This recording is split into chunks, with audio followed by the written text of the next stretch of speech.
오늘 본문은 감옥에 갇혔던 어떤 의로운 사람이 죽게 된 경위를 알려줍니다.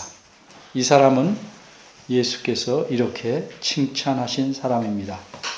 여자가 낳은 자 중에 더 큰 이가 없도다. 이 사람이 누구입니까? 여러분이 다 아시는 바와 같이 오늘 본문에 나오는 요한, 즉 세례 요한입니다. 본문에서 세 가지를 생각해 보려고 합니다. 첫째, 이 요구의 배경,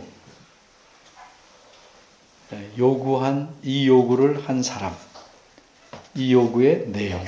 첫째, 요구의 배경입니다. 오늘 본문에는 헤롯 왕이 등장합니다. 이 헤롯 왕은 아기 예수님을 죽이려 했지만 실패한 헤롯 대왕의 아들입니다. 이 헤롯은 자기 아버지가 죽자 아버지가 다스리던 나라의 한 부분을 분양받아서 다스리게 되었습니다. 이 헤롯 왕의 이름은 정확히 말하면 헤롯 안티파스입니다. 그리고 이 헤롯 왕이 다스리던 지역은 갈릴리 지역과 요단강 건너편 베레아 지방이었습니다. 이 지역을 무려 43년간 다스렸습니다. 이 헤롯은 자기 아내를 쫓아내고 다른 여인에게 장가 들었습니다. 이 다른 여자의 이름이 헤로디아입니다. 헤로디아는 원래 자기의 조카입니다. 이 헤롯 왕의 조카입니다.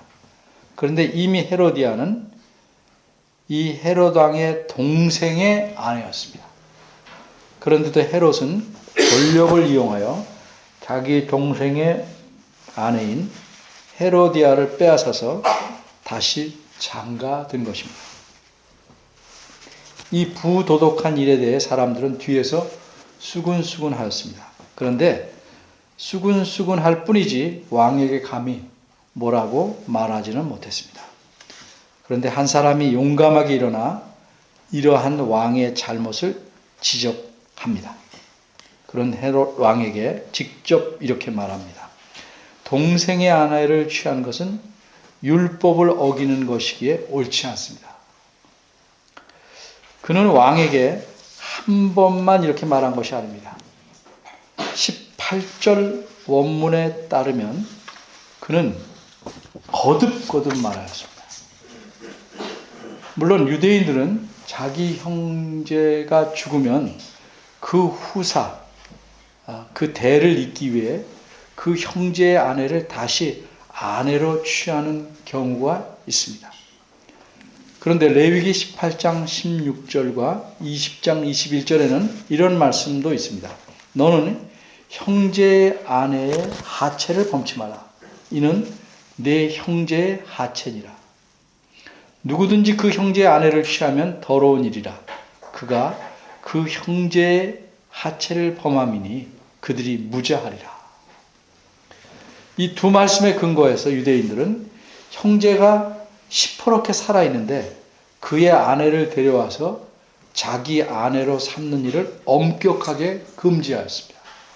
그러나 헤롯 왕은 이러한 하나님 말씀에 전혀 개의치 않고 동생의 아내를 데려와서 자기 아내로 삼았습니다. 그리고 이 일이 악하다고 여러 번 거듭해서 지적하는 사람을 잡아다가 감옥에 쳐넣었습니다. 이렇게 잡혀온 사람이 바로 세례 요한입니다. 이렇게 세례 요한은 헤롯 왕에게는 눈엣 가시였습니다. 어린이를 위해 눈엣 가시를 잠시 설명합니다. 눈도 알고 가시라는 말도 어린이들 알 겁니다. 그럼 눈의 가시는 무슨 뜻일까요? 이 눈에 얼마나 아프겠어요? 가시가 박혔어요. 빼낼 수가 없다고 한번 생각해 보십시오. 굉장히 거북할 뿐 아니라 몹시 아프죠. 눈의 가시는 아마 이런 상황을 그려서 거기서 비롯된 말입니다. 그래서 눈의 가시라는 말은 몹시 미워서 항상 눈에 거슬리는 사람이라는 뜻입니다. 그런데 헤롯은 차마 세례 요한을 잡아오긴 했지만 죽이지는 못했습니다. 그러면 세례 요한이 헤롯 왕의 눈에 가심에도 불구하고 그를 죽이지 못한 이유가 무엇입니까? 20절 말씀이 알려줍니다. 헤롯은 요한이 의롭고 거룩한 사람으로 알았습니다. 그래서 그를 두려워했고 그를 보호하여 오히려 죽지 않도록 잡아다는 넣었지만 지켜주었습니다. 또 그의 설교와 가르침을 들으면 크게 곤혹스러워하면서도 달게 들었기 때문입니다. 그런데 벼르고 벼르던 기회가 찾아왔습니다. 누구에게 기회였을까요? 헤롯 왕이 생일을 맞이합니다. 그래서 왕은 자기 생일을 축하하려고 신하들과 손님들을 모시고 큰 잔치를 벌였습니다. 그런데 이 잔치에 흥을 돋으려고 헤롯의 의붓딸이 직접 나와서 춤을 춥니다. 헤롯 왕과 그 잔치에 참석한 모든 사람이 그 춤을 보고 매우 즐거워했습니다. 헤롯도 너무 기뻐서 돌발적인 제안을 합니다. 내가 원하는 것은 내가 무엇이든 다 줄 것이다. 나라의 절반까지라도 주겠다. 이렇게 말하면서 맹세까지 합니다. 근데 이 말은 사실 굉장히 과한 말입니다. 지나친 말입니다. 왜냐하면 엄밀히 말해서 그 나라는 헤롯 왕의 나라가 아닙니다. 로마가 유대 땅 전체를 통치하는데 원활한 통치를 위해서 이 헤롯 왕을 이용하고 있었습니다. 만일 로마 황제가 헤롯 왕에게 너는 왕을 그만하라 하면 꼼짝없이 그만두어야 합니다. 이 헤롯 왕은 43년간 왕 노릇을 했지만 사실 더 할 수도 있었습니다. 그런데 헤롯은 로마 황제에게 제대로 된 온전한 왕으로 세워달라고 요구하다가 이 요구가 과하다고 생각한 로마 황제에게 쫓겨나고 말았습니다.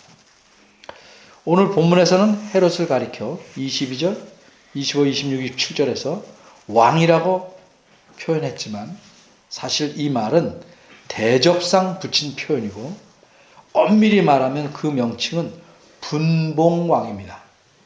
분봉왕이란 유대 땅의 4분의 1만 통치하는 왕을 가리킵니다. 그러니까 반의 반쪽짜리 왕이죠. 따라서 헤롯이 의붓딸에게 나라를 절반까지 준다고 한 말은 과장된 말이고 이 의미는 큰 상을 주겠다 하는 의미일 뿐입니다. 이것은 마치 우리가 어떤 사람이 무슨 일을 한다고 그럴 때 업신여기서 만일 내가 그 일을 하면 내가 성을 갈겠다 이렇게 말하는 것과 비슷합니다. 우리의 성, 이 성씨는 내가 지은 것이 아니고 부모에게서 온 것이기 때문에 내 마음대로 바꿀 수가 없어요. 그런데도 그렇게 말하는 것처럼 헤롯 왕도 자기가 큰 상급을 나라의 절반이라도 주겠다고 말한 것은 실제로 줄 수 있는 것이 아니기 때문에 큰 상급을 주겠다는 사실을 강조한 것뿐입니다. 어쨌든 이렇게 헤롯의 의붓딸은 왕에게 무엇이든지 요구할 정당한 기회를 얻게 되었습니다. 둘째, 요구한 사람. 그런데 이 여자아이는 헤롯 왕의 말을 듣고 쪼르르 달려가서 자기 친모에게로 갑니다. 가서 무엇을 구할지를 묻습니다. 그러자 그 어미는 기다렸다는 듯이 조금도 지체하지 않고 딸에게 무엇을 구해야 할지를 알려줍니다. 이 여인은 이 기회에 자신의 눈의 가시를 속 시원하게 빼버리고 싶었습니다. 19절 말씀대로 이 여인은 이 눈의 가시 같은 자를 원수로 여겼기 때문입니다. 그래서 그를 아예 죽여서 없애버리고 싶었습니다.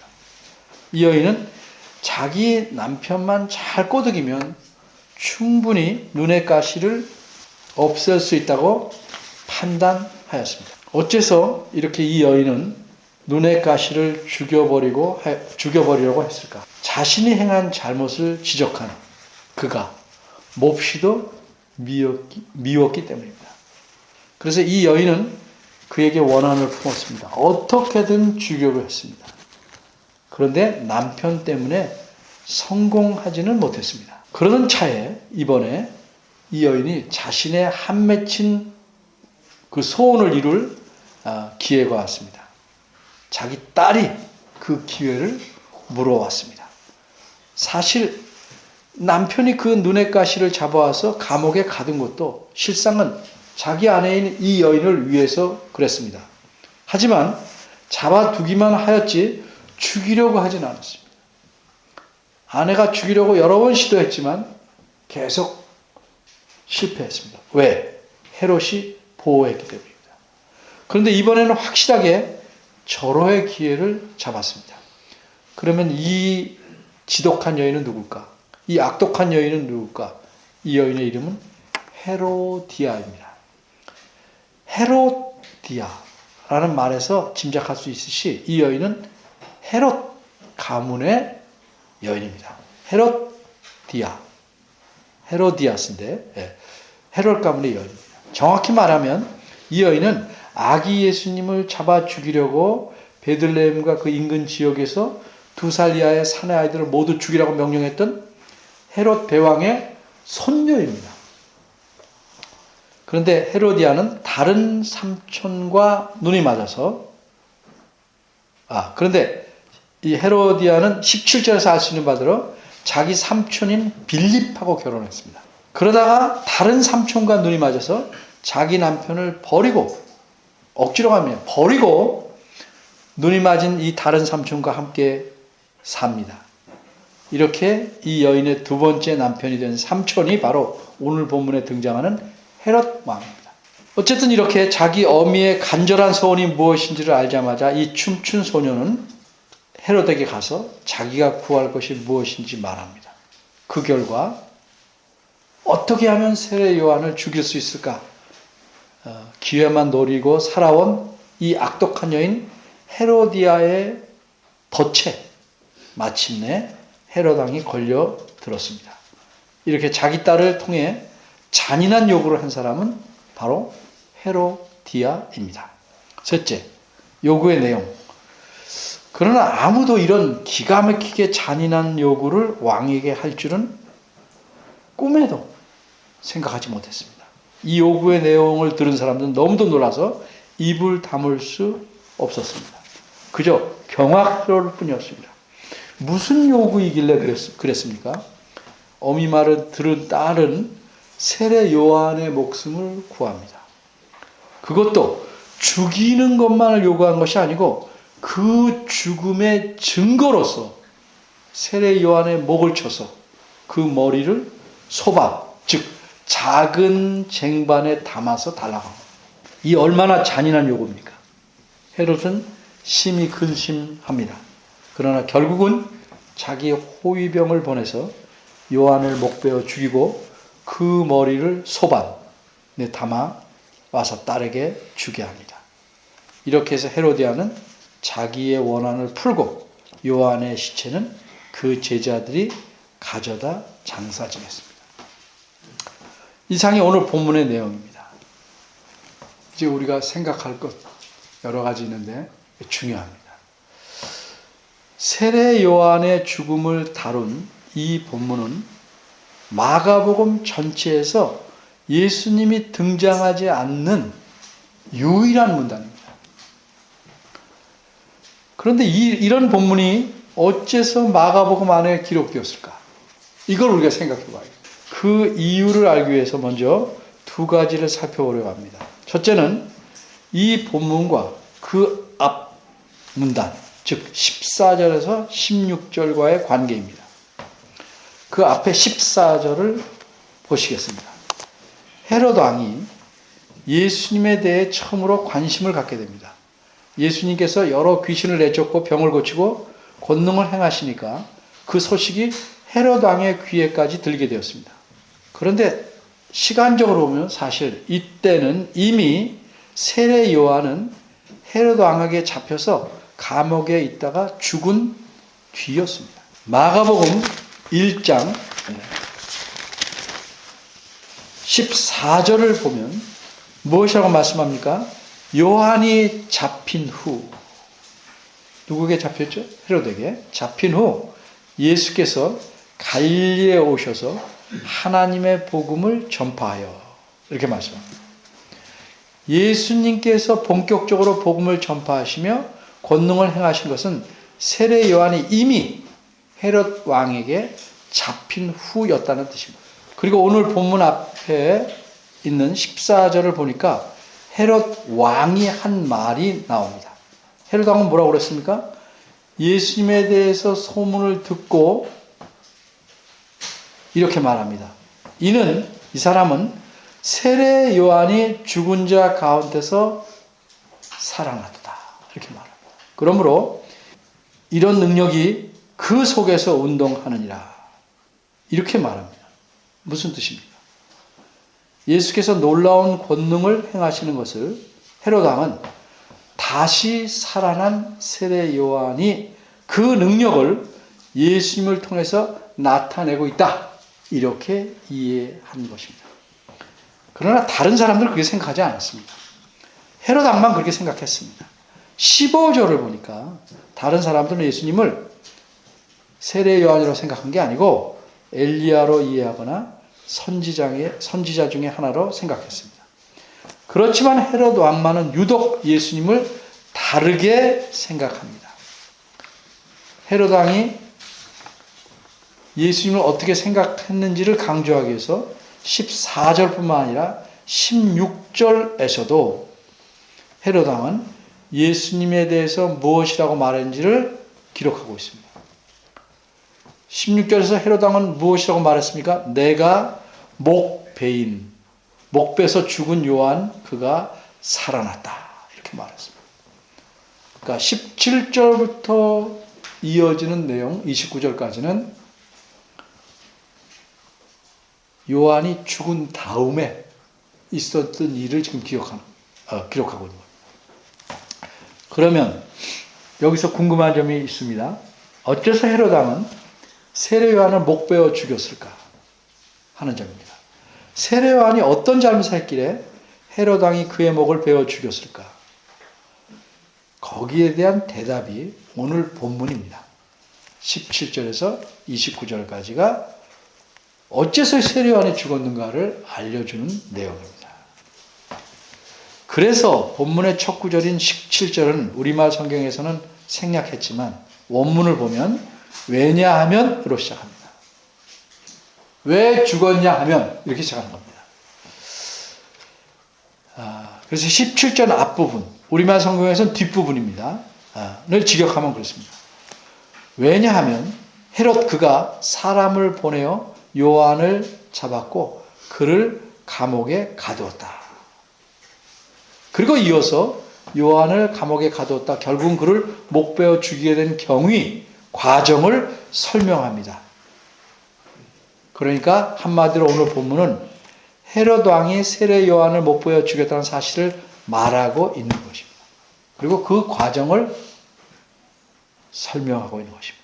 비록 사악한 헤로디아의 끈질긴 집념에 덫에 빠져서 헤롯이 요한을 죽였습니다. 그렇다고 해서 헤롯이 요한을 죽인 책임이 줄어드는 것은 아닙니다. 요한을 죽인 살인자는 헤롯 자신이며 따라서 전적인 책임이 헤롯 자신에게 있다는 사실을 16절에서 헤롯 자신도 말함으로 인정합니다. 뭐라고 말했습니까? 내가 목베인 요한이라고 분명하게 인정합니다. 그런데 어떤 분은 혹 이렇게 생각하실 수도 있습니다. 요한을 죽인 책임이 전적으로 헤롯에게 있다는 말은 좀 헤롯에게 좀 지나친 것이고 그 책임을 어느 정도라도 헤로디아와 나눠야 하지 않겠느냐? 여러분 생각 어떻습니까? 그러나 그렇게 생각하시다면 오늘 본문에서 세 구절을 다시 살펴봐야 합니다. 먼저 17절입니다. 성경 말씀입니다. 누가 세례 요한을 체포하여 감옥에 가두었습니까? 헤로드 왕입니까? 헤로디아입니까? 대답하셔도 괜찮습니다. 그렇죠. 헤로드 왕이죠. 헤로디아가 압력을 가해서 할 수 없이 헤로드 왕이 그렇게 했습니까? 아닙니다. 성경을 보십시오. 헤롯이 자기 아내 헤로디아를 위해서 스스로 그렇게 했습니다. 다음으로 19절입니다. 헤로디아가 요한에게 원한을 품고 죽이려고 했습니다. 한 번만이 아닙니다. 우리말에서는 잘 드러나지 않지만 원문의 뜻은 지속적으로 죽이려 했습니다. 그러나 죽일 수가 없었습니다. 그 이유는 무엇입니까? 20절입니다. 헤롯 왕이 죽이지 못하게 했기 때문입니다. 끝으로 26절입니다. 세례 요한의 목을 달라는 이 잔인한 요구에 헤롯 왕은 심히 근심합니다. 그런데 그렇게 심하게 근심한 결과 헤롯은 어떻게 했습니까? 거절하지 않았습니다. 우리말에서는 거절할 수 없는지라 라고 표현했습니다. 그래서 이 느낌이 뭐예요? 거절할 수 없는지라 어쩔 수 없었던 것 같은 느낌을 줍니다. 그러나 원문에서는 그렇게 표현하지 않습니다. 이렇게 표현합니다. 그가 거절하기를 원하지 않았다. 이게 원문의 뜻입니다. 아무도 헤롯에게 압력을 행하지 않았습니다. 헤롯 자신이 근심은 했지만 어쨌든 자기 뜻대로 판단했습니다. 이번 상황에선 특별히 자기가 한 맹세 때문에 또 그곳에 있는 맹세를 들은 수많은 증인들 때문에 자기 체면이 있으니까 요구를 거절해서는 안 되겠다 자신이 판단했습니다. 그래서 헤롯은 세례 요한을 죽이라고 명령한 것입니다. 잔치의 흥에 빠져 허황된 맹세를 하고 그 맹세가 세례 요한의 목숨보다 더 그 맹세를 지키는 것이 중요하다고 생각한 사람이 누굽니까? 헤롯 왕 자신입니다. 아무리 그가 20절에서 보는 바대로 요한을 의롭고 거룩한 사람으로 알고 있었다고 할지라도 실제로는 요한의 생명이라는 것은 왕 자신의 맹세와 체면보다는 소중하지 못했습니다. 사람들은 맹세나 약속은 지켜야 한다고 말은 합니다. 그런데 제가 가만히 살펴보면 자기가 지키고 싶은 것만 골라서 지킵니다. 자기가 소중하다고 판단하여 선택하여 지킬 뿐입니다. 자기에게 해롭다고 생각되는 맹세를 지키는 사람들은 매우 드뭅니다. 우리 교회의 예를 들어봅니다. 등록 교인이 되려면 예배 시간에 하나님 앞에서 서야, 맹세란 뜻입니다. 맹세합니다. 주의를 잘 지키겠다. 하나님 말씀을 부지런히 읽고 잘 배우겠다. 서약합니다. 그런데 과연 이렇게 하나님 앞에서 세운 맹세를 중요하게 여기고 잘 지킵니까? 계속해서? 생명에 관한 위급한 일이 아닐지라도 바쁜 일이 있거나 다른 계획이 있으면 여러 가지 합리적으로 보일 만한 구실을 만들어서 맹세한 내용을 어깁니다. 그래서 그 사람에게는 무엇이 가장 소중한지 여실히 드러나게 마련입니다. 헤롯 왕에게는 자신이 그렇게 의롭게 거룩하다고 여긴 세례 요한 그 사람의 목숨보다도 자신의 헛된 맹세를 지키는 일이 더 중요했습니다. 그러므로 세례 요한을 죽인 결정적인 책임, 전적인 책임은 누구에게? 헤롯 왕 자신에게 있는 것입니다. 우리가 사도신경에서 이런 말씀을 읽습니다. 본디오 빌라도에게 고난을 받아서 십자가에 못 박혀 죽으시고 예수 그리스도를 십자가에 못 박은 책임이 빌라도에게 있다 하는 뜻입니다. 혹 성경을 좀 안다고 하는 어떤 분은 이렇게 생각하고 질문하기도 합니다. 빌라도가 그래도 예수님을 놓아주려고 하지 않았는가? 그런데 어쩔 수 없이 죽이게 된 것은 아닌가? 여러분 어떻게 생각하십니까? 그러나 성경 말씀 보면 빌라도에게 전적인 책임이 있다는 사실을 밝히 알려줍니다. 빌라도는 예수님이 죄가 없으시다는 것 알았습니다. 유대의 종교 지도자들이 시기 때문에 예수를 자기에게 넘겨준 것임을 알았습니다. 마태복음 17장 18절. 빌라도 자신이 그래서 예수님께 이렇게 말했습니다. 내가 너를 놓아줄 권세도 있고 십자가에 못 박을 권세도 있는 줄 알지 못하느냐? 요한복음 19장 10절. 그런데 빌라도는 결국 어떻게 했습니까? 예수님을 십자가에 못 박도록 선고합니다. 어째서 그랬습니까? 마가복음 15장 15절입니다. 빌라도가 무리에게 만족을 주고자, 무리를 만족시키기 위해서 바라바는 놓아주고 예수는 채찍질하고 십자가에 못 박히게 넘겨주니라. 이렇듯 생명을 위협당하며 강제로 시켜서 부득불 어쩔 수 없었던 경우가 아니었습니다. 강압당하지 않는 한 모든 책임은 그 결정을 내릴 수 있는 자에게 있는 것입니다. 자신이 미리 이것저것을 고려해서 한 것입니다. 그렇게 하면 그건 강제가 아닙니다. 그런 거 다 고려해서 자기가 결정한 겁니다. 자발적인 것입니다. 빌라도가 예수님에게 그렇게 했듯이 헤롯 왕은 자신이 결정해서 세례 요한을 죽였습니다. 그 세례 요한을 죽인 책임은 오롯이 헤롯 왕에게 있는 것입니다. 자, 이제 이 본문이 우리와 어떻게 연결될 수 있는지를 알기 위해서 마지막으로 한 가지 문제를 더 생각해 봐야 합니다. 처음에 말씀드린 대로 앞에서 헤롯 왕이 요한을 죽였다는 사실을 이렇게 성경에 기록한, 마가복음에 기록한 이유 또는 목적은 무엇일까 하는 문제입니다. 이것을 놓치면, 이걸 모르면 그 성경은 그냥 한낱 있었던 이야기를 말하는 것 뿐입니다. 기록된 이유, 의도를 알아야 됩니다. 자, 오늘 본문은 그 본문이 놓인 위치를 보면 예수님께서 12 제자들을 두 사람씩 복음을 전하라고 내보내신 일, 7절과 12절입니다.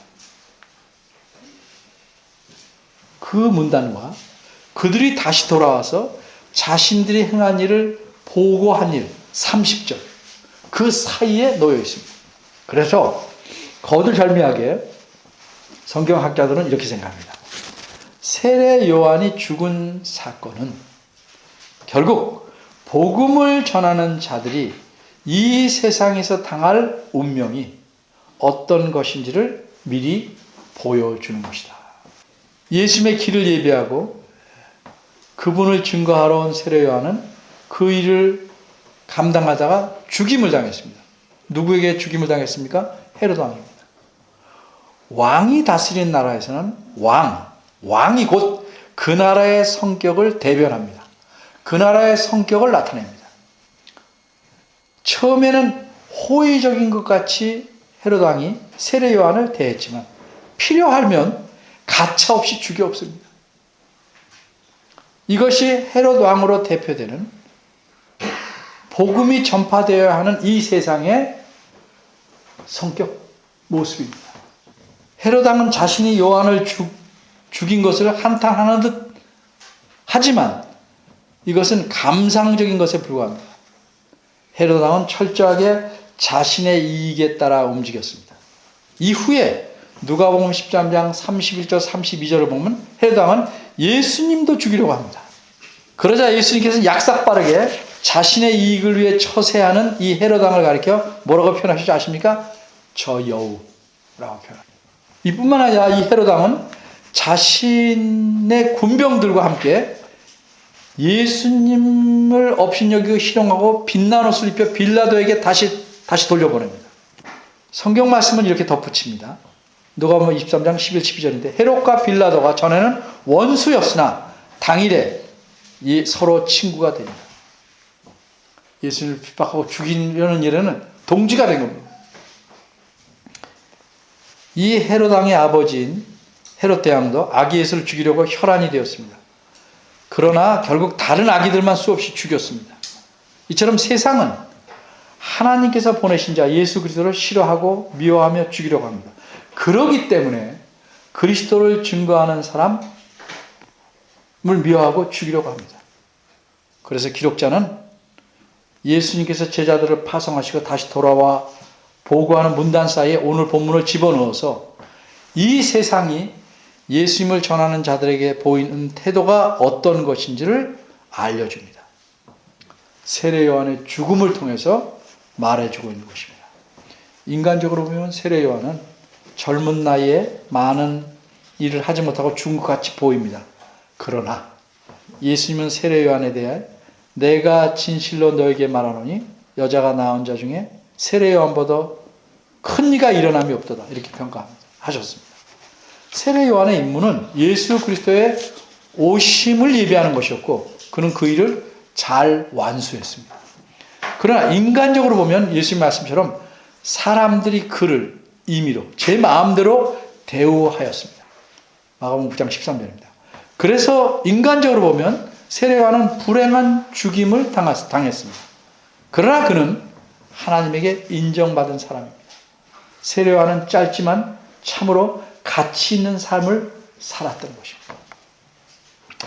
이후에 예수님의 12 제자들도 예수님을 증거하는 삶을 살았습니다. 정확히 말하자면 예수님께서 제자들에게도 그렇게 살라고 명령하셨습니다.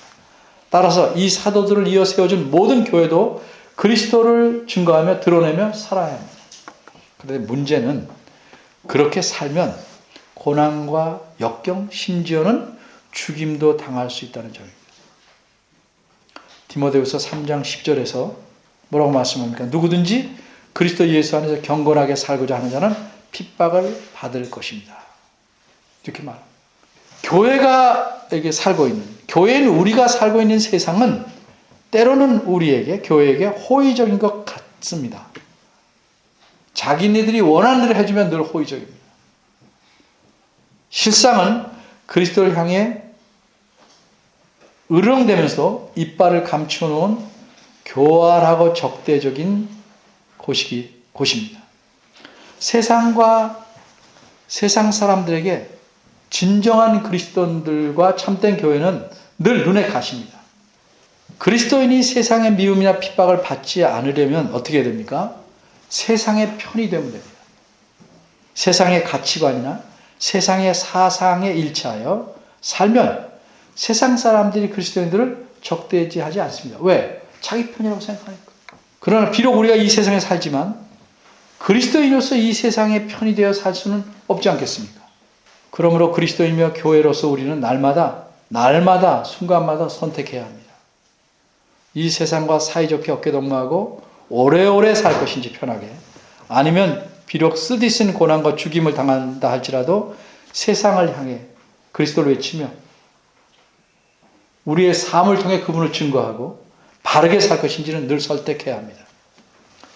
여러분 각자가 자기 가정과 일터에서 또 모여서 교회로서 어떻게 살아야 할지를 결정하고 선택해야 합니다.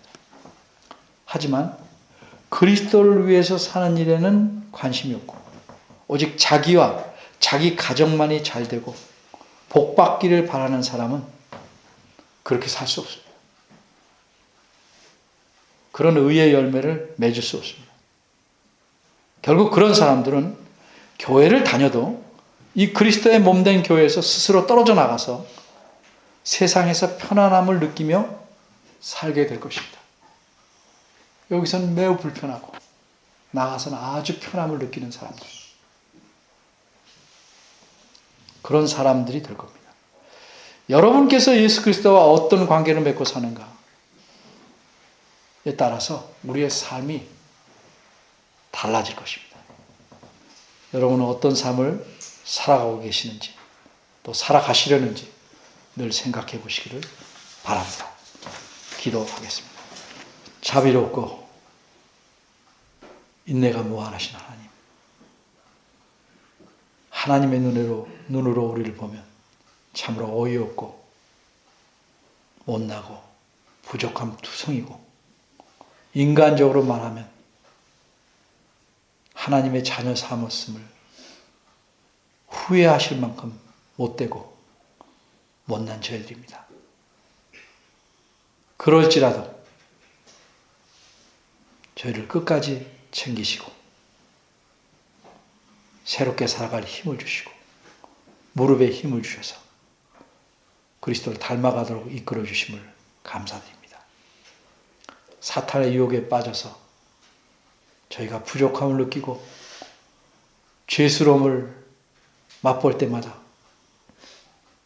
좌절속에 빠지지 않게 하시고 10번을 넘어지더라도 다시 일어나서 주님을 향해 나갈 수 있도록